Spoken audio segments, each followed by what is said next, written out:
Le 10h midi, Sud Radio Média, Valérie Expert, Gilles Gansman.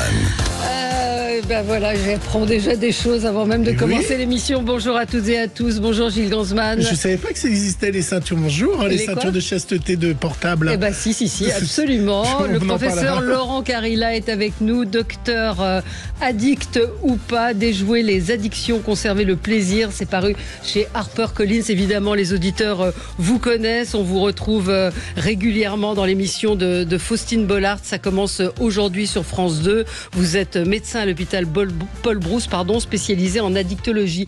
Et quand on pense addictologie, on pense drogue, on pense alcool. De plus en plus, on parle des écrans. On vient de faire un petit test et donc... docteur, faut que je me soigne. Êtes-vous accro à vos écrans? On va parler de tout cela avec vous dans un instant, professeur Carilla. Vous êtes addict à quelque chose, vous? Je suis addict au travail. Ouais. Et j'ai une addiction positive, parce que c'est un concept que j'ai développé aussi, l'addiction positive, donc c'est du bien à la musique heavy metal. Oui, ça... vous avez un t-shirt Kiss pour ceux qui nous... C'est mon groupe préféré. Pour ceux qui nous suivent sur Facebook ou sur nos réseaux. Mais l'addiction, est-ce que c'est quelque chose mental qu'on a, ou c'est un manque de plaisir dans nos vies et on va le chercher ailleurs? Non, c'est une maladie chronique, et c'est une maladie de la récompense, donc qui est un peu liée au plaisir. C'est une maladie des émotions, et c'est une maladie des comportements. Donc on a un dérèglement cérébral qui va faire qu'on va plus gérer nos comportements de base ou nos comportements de consommation comme on le fait hors situation pathologique. Vous voyez, par exemple, nos comportements de base, c'est, je sais pas, vous avez faim, vous mangez, et vous pouvez vous contrôler. L'addict à l'alimentation, lui, va pas se contrôler. Donc, et il n'y a plus de plaisir. Il a même pas de plaisir à manger. Et on peut prendre des exemples à l'infini. Oui.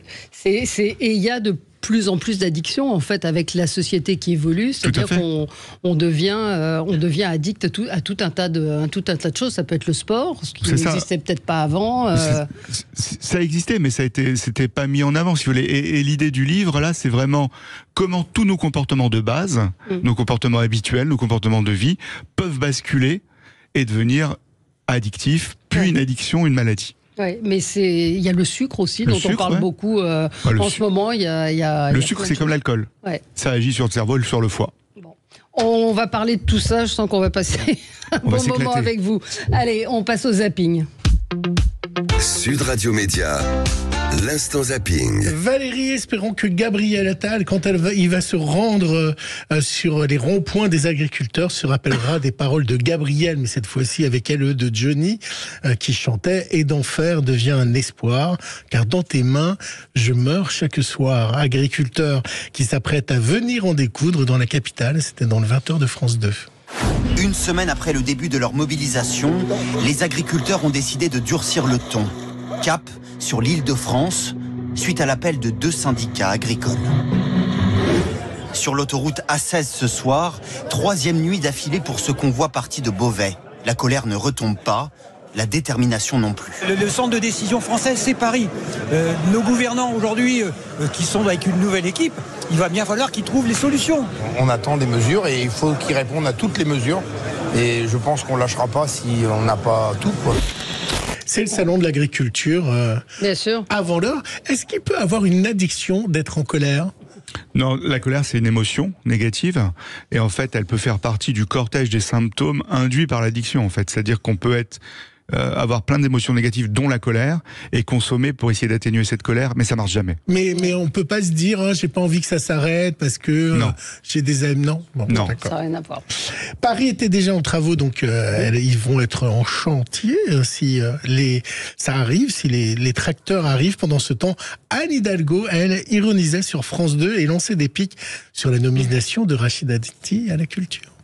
Vous savez, je vais vous dire, d'abord qu'elle fasse ses preuves, que chacun fasse ses preuves et on juge les gens sur les actes. Et la deuxième chose, un peu égoïstement pour moi, en tant que maire de Paris, dans cet hémicycle du Conseil de Paris, où on a quand même vécu des épreuves pendant 3 années d'injures, d'insultes permanentes. Vous savez quoi, ça va nous faire un peu des vacances et ça me réjouit plus. Donc il y a un petit côté bon débarras pour vous au niveau du Conseil de Paris. En tous les cas, je suis plutôt contente. Docteur, la haine et l'amour, c'est la même chose? C'est pareil dans les émotions. Pareil. Émotions. Mais par contre, on peut être addict à l'amour. Il y a tout un chapitre dans le livre qui s'appelle l'adamour, l'addiction amoureuse. Et vraiment, le sentiment amoureux devient un objet d'addiction et c'est un enfer. Ça veut dire qu'on ne peut pas vivre seul sans être aimé de quelqu'un ? C'est surtout, c'est ça, et surtout il y a cette dépendance affective qui est présente, hein, c'est un peu l'équivalent, où en fait on est dépendant aux affects de l'autre, quoi. Et c'est ça qui est complexe. On va parler ensemble donc des addictions, docteur Carilla. Et une très fréquente chez les jeunes, c'est la chirurgie esthétique. Ouais. Et donc, il y a c'est pas drôle en plus, mais il y a une nouvelle tendance. Vous savez quoi ? C'est le botox dans les jambes. On se met du botox dans les jambes. C'était sur BFM. Le principe, en fait, c'est de se faire injecter du botox dans les mollets. Ah non, mais non. Ouais. Dans les mollets. Dans les mollets. C'est important les mollets. Parce qu'il y a des petites rides. On a du mal à comprendre là. Pour s'amincir les jambes, pour avoir les mollets plus ciselés, plus sculptés. Cette influenceuse l'explique beaucoup mieux que moi. Je n'ai jamais aimé mes mollets. Ils sont un peu gros pour mon corps. Je ne peux pas acheter certaines bottes parce que je ne peux pas les fermer. Ça fait 5 semaines et je crois qu'il y a une différence. Regardez ce mollet comme il est large. Et regardez l'autre, il est beaucoup moins large. C'est incroyable. Hein. Qu'est-ce que vous en pensez ? C'est de la folie. Il y a un chapitre sur ça aussi dans le bouquin. Parce qu'il y a ce côté, la course à l'image absolue, c'est de la dysmorphie corporelle, on appelle ça comme ça. Vous avez des gens... Alors, la chirurgie esthétique, ça peut aider dans les cas de pathologie, de maladie, ou si on veut essayer de s'arranger un ou deux petits trucs, voilà. Mais il y a un débordement avec la chirurgie esthétique, chez les jeunes notamment, et par analogie à ce qu'elles voient sur les réseaux sociaux, c'est surtout des filles. Hein. Et aussi les garçons, c'est en montée, hein. Faut pas les écarter, parce qu'elles voient sur les réseaux sociaux, en fait. Mais est-ce que le responsable, c'est pas le médecin qui accepte de le faire ? Il y a des médecins. Les médecins posent l'indication. Voilà. S'ils décident de faire hors indication, c'est leur responsabilité. Et il y a eu beaucoup d'accidents avec certains médecins, mais il y a aussi eu des accidents par... Des non-médecins. Des médecins disent non, moi je vous le fais pas, et ils vont voir des charlatans. Mais le botox, ça sert à rien dans les jambes. Le botox dans les jambes, ça sert à rien. Non. Pour empêcher, pour contracter les muscles, mais l'addiction, et c'est ce que disent souvent les médecins esthétiques, et effectivement on le voit dans les témoignages, c'est que ça devient une addiction. On commence par une petite piqûre et après on y retourne. Et il y a aussi le bronzage. J'ignorais qu'il y avait des addicts au bronzage. J'ai vu ça dans le livre. La tanorexie avec des femmes et des hommes aussi maintenant. Vous êtes ami avec Bernard Montiel. Ils se crament en fait, ils se crament dans les salons à UV. Oui, mais vraiment, c'est différent, ça n'a rien à voir. Allez, on continue. Ne plus être addict, vous avez vu, je fais un zapping pour vous. Vous êtes super. Mais oui, ne plus être addict, c'est aussi savoir s'arrêter au bon moment. C'est le cas de Serge Lama qui ne veut pas faire la scène de trop. Je refuse de montrer au public quelque chose pour quoi il ne vient pas.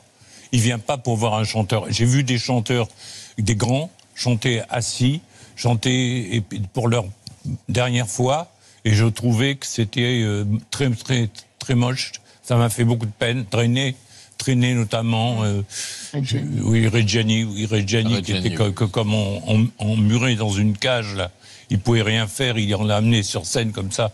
Non, c'est un métier de vie, c'est un métier d'élan.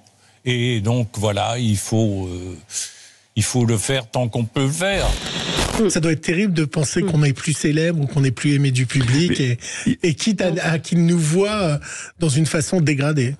Il y a une phrase, c'est pas un scientifique, c'est le chanteur de Metallica, James Hetfield, qui dit dans une chanson « Addict à la fame, tu te brûles dans les flammes ». C'est exactement ça en fait. C'est-à-dire qu'à un moment, ils n'arrivent plus à gérer et ils se disent « j'y vais jusqu'au bout ». Regardez, il y a des choses tristes comme Phil Collins qui était revenu avec Genesis, c'était super mais c'était triste. Je trouve que... Et on peut parler de Renaud aussi, dont on voit souvent les vidéos sur les réseaux. C'est un peu triste, voilà. Et Serge Lama prend une bonne décision et peut-être qu'à un moment, il faut tourner la page, mais c'est dur c'est difficile quand pour on a la fame. bien sûr. Je crois que c'est la première fois qu'on parle de Metallica dans l'émission Média. Vous faites ça aussi bien sûr. Vas-y, on fait le signe. On fera une photo tout à l'heure. Voilà, super. Voilà, on a Serge qui est... on a Mickaël qui nous dit « J'adore Serge Lama ». Il a raison. Et, il était émouvant hier. Et Stéphane nous dit « Moi, je suis accro au Hellfest. Moi, j'y vais tous les ans au Hellfest. Donc, vous êtes addict de quelque chose. C'est mon addiction positive, on peut en reparler. Les Hallyday sont dans l'actu avec David et son nouvel album. Les filles de Laetitia, Sylvie qui fait désormais plus jeune que Laetitia, et aujourd'hui sur les ronds-points, donc on risque d'entendre Gabriel évidemment. Gabriel, tu brûles mon esprit, ton amour étrangle ma vie. Et l'enfer. Je pensais que vous nous auriez mis un petit Michel Sardou. Ah non, j'aurais dû mettre du Deep Purple. Mais non, mais c'est l'anniversaire de Michel Sardou aujourd'hui. Ah, bon anniversaire à Michel Sardou. Bon il est né le 26 janvier 1947. Eh ben, je suis passé à côté. J'ai failli vous envoyer un texto, puis je me suis dit non. Il va le savoir. Il va le savoir, mais non, vous avez loupé quasiment Françoise Hardy. Vous me surestimez. Voilà. Allez, on se retrouve dans un instant avec le professeur Laurent Carilla, docteur addict ou pas. Ah, merci Maxime, à notre réalisateur. Voilà, on souhaite un bon anniversaire à Michel Sardou. Happy birthday, Michel. Happy birthday. Déjouer les addictions, conserver le plaisir chez HarperCollins.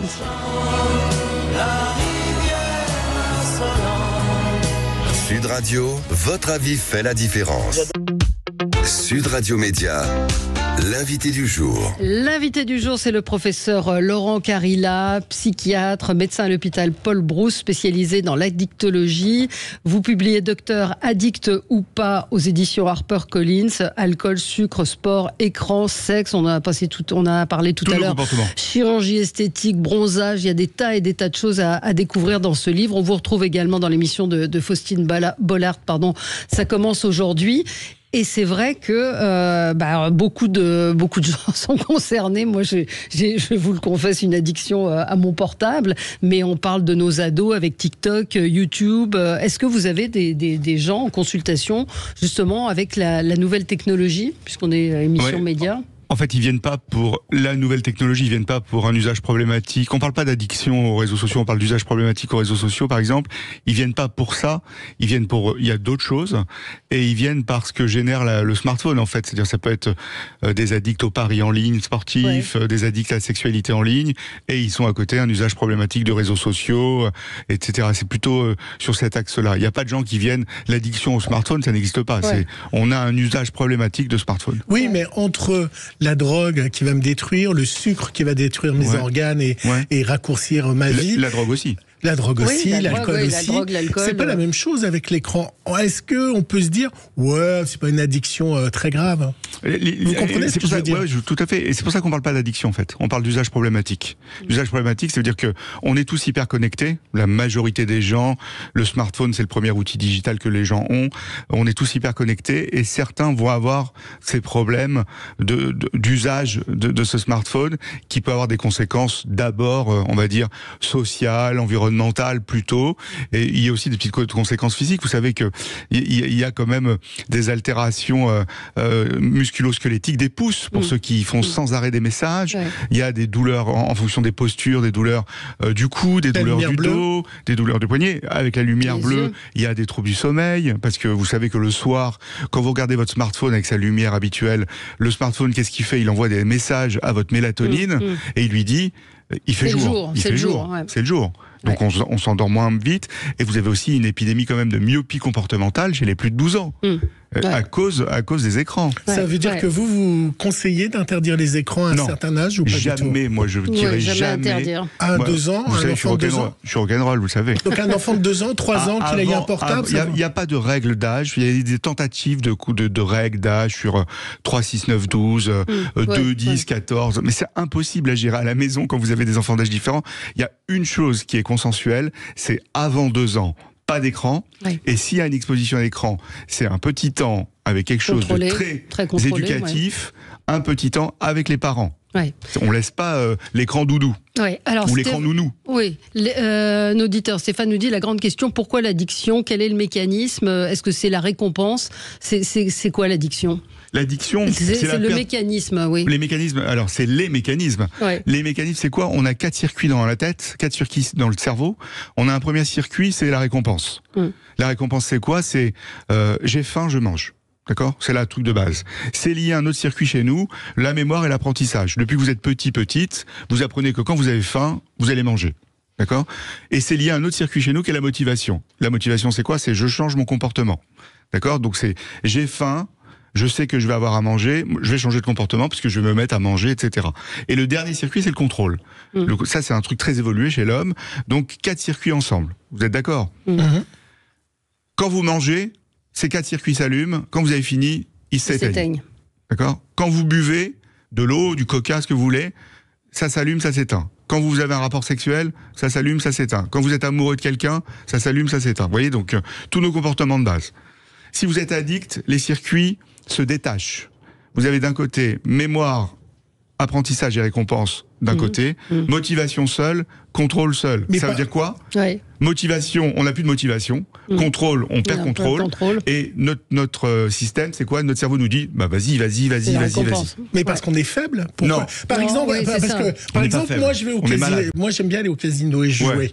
Et donc je joue, mais dès que j'ai gagné, je m'arrête. parce que j'ai pas envie de perdre. Je dis voilà, je mets 200 et puis dès que j'ai gagné 50, 60, on me dit ah ben t'es un petit joueur et tout ça. Et à côté, il y a des gens qui peuvent pas s'arrêter. Et quand vous perdez les 200, vous ne continuez pas. Ah bon. Je m'arrête. Je m'arrête. Vous contrôlez les 200.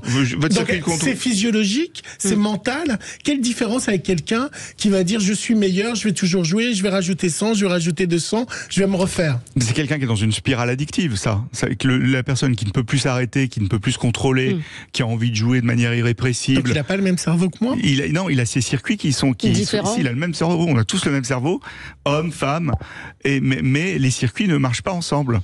Et comme lui, il peut plus s'arrêter. Il perd contrôle, son circuit ne marche pas, tout ça, son circuit de motivation ne marche plus, il peut plus changer son comportement une fois qu'il est dans le comportement, et son cerveau lui dit, la première fois que tu as joué, c'était super cool, joue, sans préjuger des conséquences. Ouais.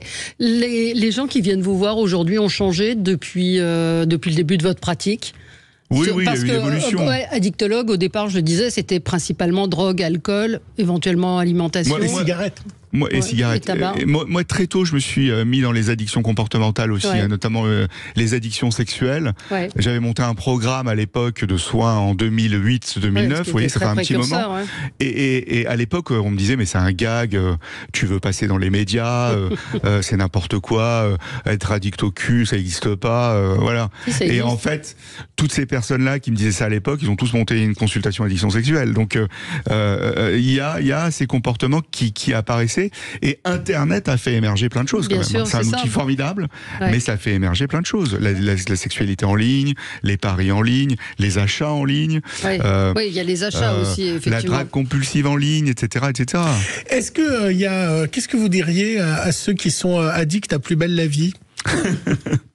Plus belle la vie, c'est à quelle heure ça? C'est peut-être en face de Faustine Bollard quand même. Il faut voir, écoutez, c'est très négatif, regardez, ça commence aujourd'hui. Mais plus sérieusement, est-ce que vous avez ressenti des choses là-bas dans Ça commence aujourd'hui de Faustine et par le fait qu'il y ait Plus belle la vie en face et que ça marche un peu moins bien, ça commence aujourd'hui. Est-ce que vous avez senti... On marche pas mal, vous savez, on marche pas mal. Vous n'avez pas senti une angoisse différente là-bas ou Non, c'est une super équipe. On est une super équipe. Il y a une productrice, Stéphanie Guérin, qui est une productrice en béton armé. Je lui fais un bisou d'ailleurs. Et puis l'équipe avec Faustine, on est à fond. C'est une super famille. Stéphane toujours dit quelles sont les alertes et qui doit-on consulter ou à qui doit-on demander de l'aide et être pris au sérieux. Je pense que cette question elle est intéressante parce que être pris au sérieux, de se dire bon ça vaut pas le coup, on va se moquer de moi, etc. Premier point, le médecin traitant. Ouais. Si le médecin traitant, on peut en parler avec son pharmacien aussi, si on le connaît bien. Il y a aussi des associations de patients, des associations d'anciens patients. Il y a des associations pour l'alcool, des associations pour les drogues comme Narcotiques Anonymes, Alcooliques Anonymes. Il y a aussi d'autres associations. Et il y a aussi pour les parents qui sont un peu perdus, il y a aussi Alanon qui aide aussi les parents. Il y a aussi ce qu'on appelle maintenant des patients experts qui peuvent renseigner. Et après, c'est les services d'addictologie. Alors le livre, le livre donne énormément de repères, justement. Il est extrêmement pratique. C'est un guide. Non, Merci, mais vraiment, il y a des tests. Il y a des tests, donc j'ai fait le test. Au téléphone. Le test pour savoir si vous êtes pour le addict au téléphone. Et puis vous découvrez des choses, effectivement, la nomophobie, la nomobilephobia. Donc vous avez et puis vous donnez des conseils. Et puis tout ce qui peut aider et accompagner à la fin aussi également du livre avec et puis il y a beaucoup de témoignages, ça c'est super c'est important. Parce que c'est vachement important parce moi j'en ai vu sur des qui étaient bouleversants à s'identifier, ça aide à s'identifier. Il y a une fiche qui s'appelle Help dans le livre et vous avez toutes les adresses pour essayer de vous faire aider. Je vais encore poser une question média sur Ça commence aujourd'hui. Il y a les témoignages qui sont forts, des personnages incroyables. Ouais. Qu'est-ce qui se passe après? Elles deviennent, vous allez les voir, vous restez en contact, ou est-ce que c'est juste quelque chose de superficiel une fois que l'émission s'arrête? Non, il n'y a rien de superficiel dans Ça commence aujourd'hui. C'est vraiment, encore une fois, il y a plein d'empathie et de bienveillance.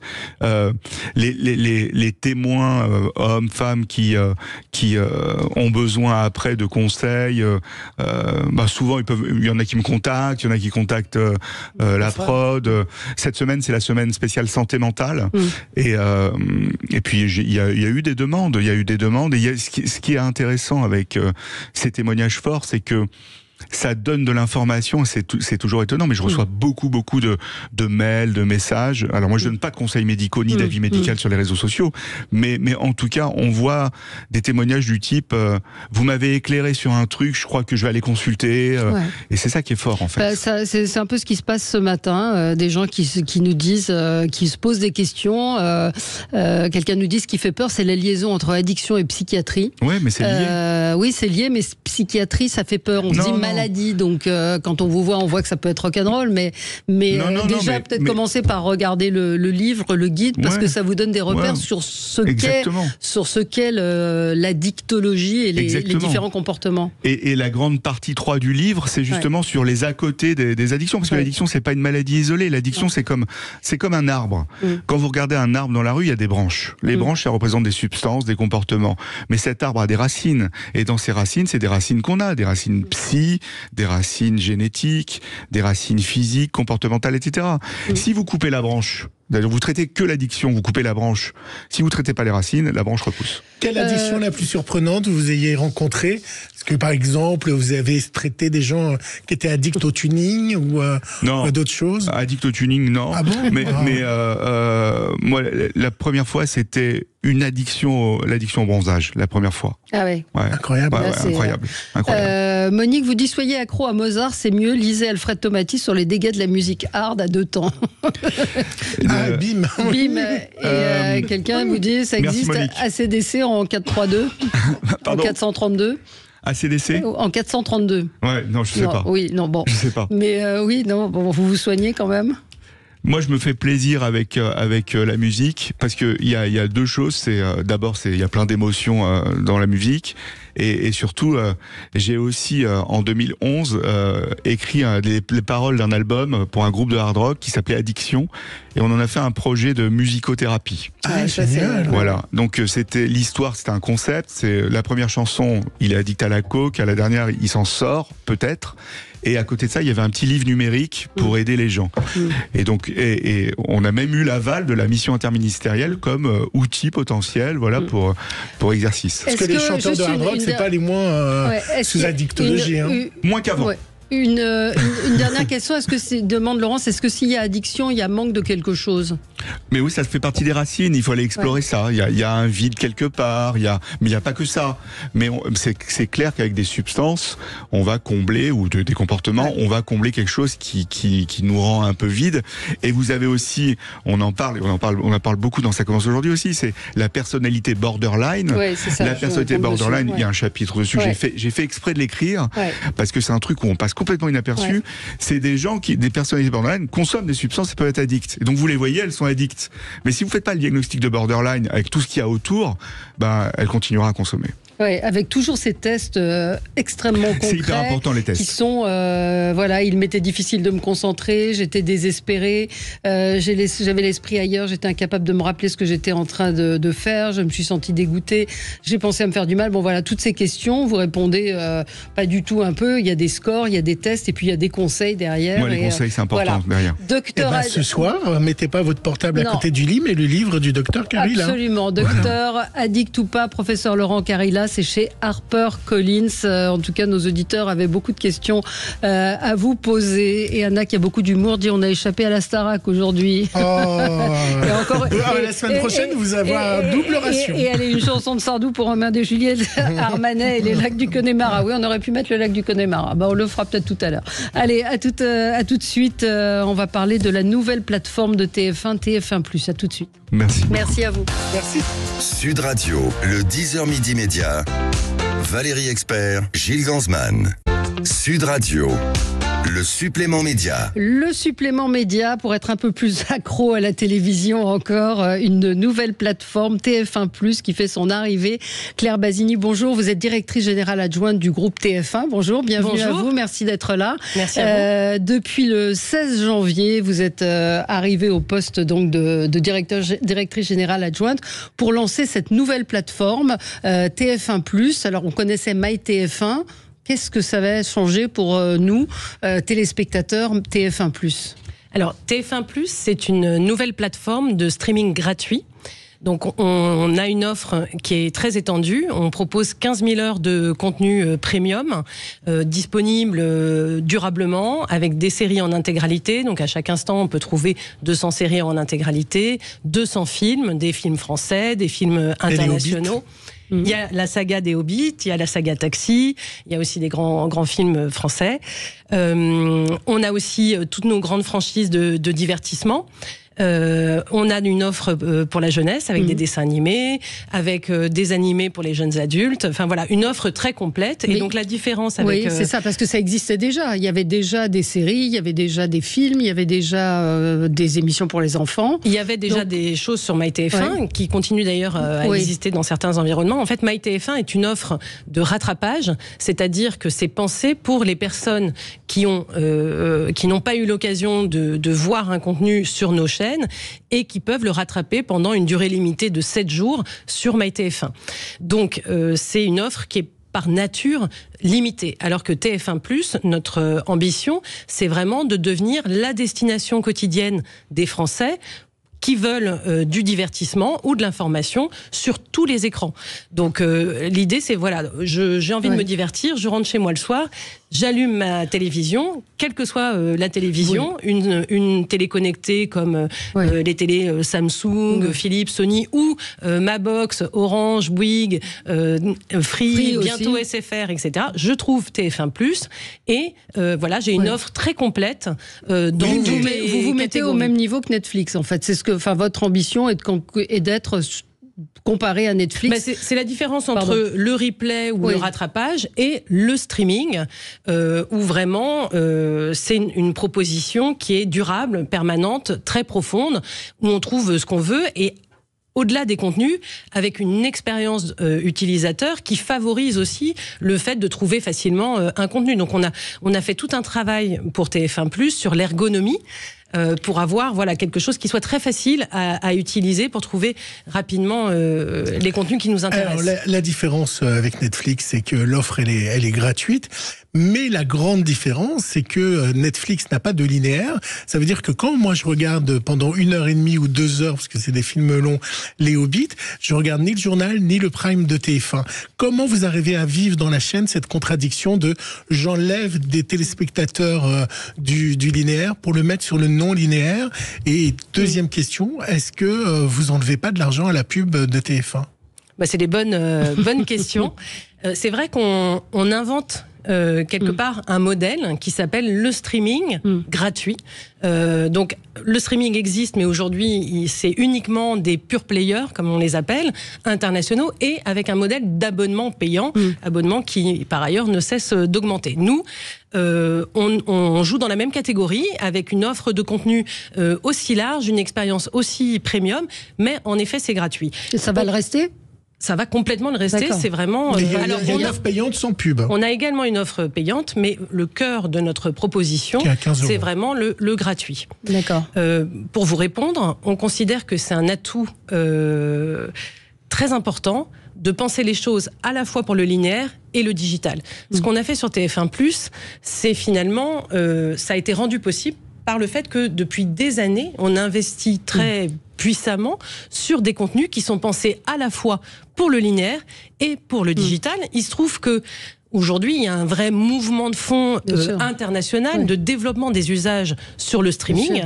Donc, Pour donner un chiffre, aujourd'hui sur la population par exemple des 25-49 ans, c'est 35% des usages qui se font déjà sur des contenus en streaming et non pas en linéaire. Ce qu'on appelle, peut-être pour préciser pour nos auditeurs, linéaire, ça veut dire de regarder une chaîne. On allume à 20h, 21h maintenant pour voir le film, la variété et autres. Et le streaming, c'est un flux, c'est une possibilité de regarder quand on... Donc 35%, oui, c'est énorme. 35% des usages vidéo des 25-49 ans se font sur le non linéaire. Néanmoins, les chaînes restent extrêmement puissantes. Aujourd'hui, 70% de la consommation au global des Français se fait sur les chaînes. TF1 touche chaque jour 30 millions de Français sur ces chaînes, 50 millions par semaine. Donc ça reste incontournable. Néanmoins, il y a ces usages qui se développent, j'ai envie de dire, sans nous. C'est pas nous qui avons... Donc l'idée, c'est d'accompagner cette mutation et de proposer, pour ceux qui le souhaitent, de retrouver une ligne de programme très qualitative, familiale, en streaming. Est-ce qu'il y aura des exclus? Est-ce qu'il y aura des avant-premières? Un auditeur me dit oui, je suis déçu, c'est que du replay.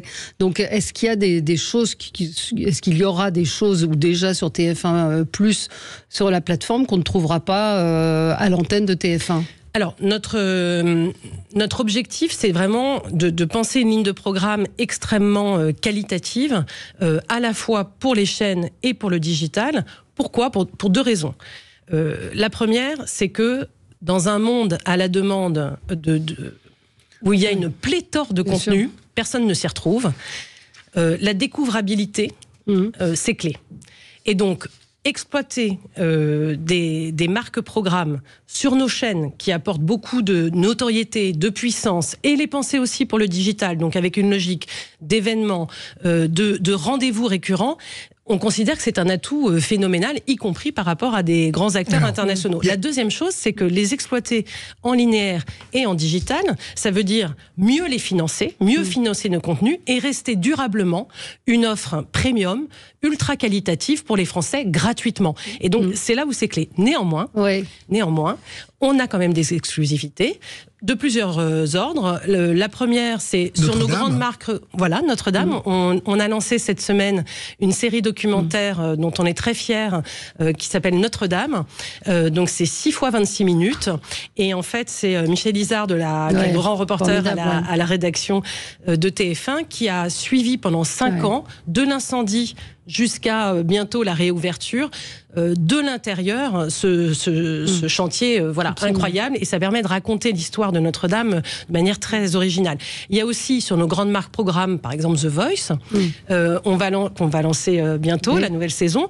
On a un programme qui s'appelle The Voice Comeback, qui est un concours exclusif sur TF1+, avec comme coach Camille Lelouch, qui va en fait récupérer 8 candidats, et dont un va être sélectionné pour arriver directement en demi-finale. Donc des programmes originaux. Exactement, sur le cinéma. Et puis Poker Face, dont on parlait juste avant de commencer, qui est une série qu'on ne voit que sur la plateforme, qui est géniale. Exactement, merci.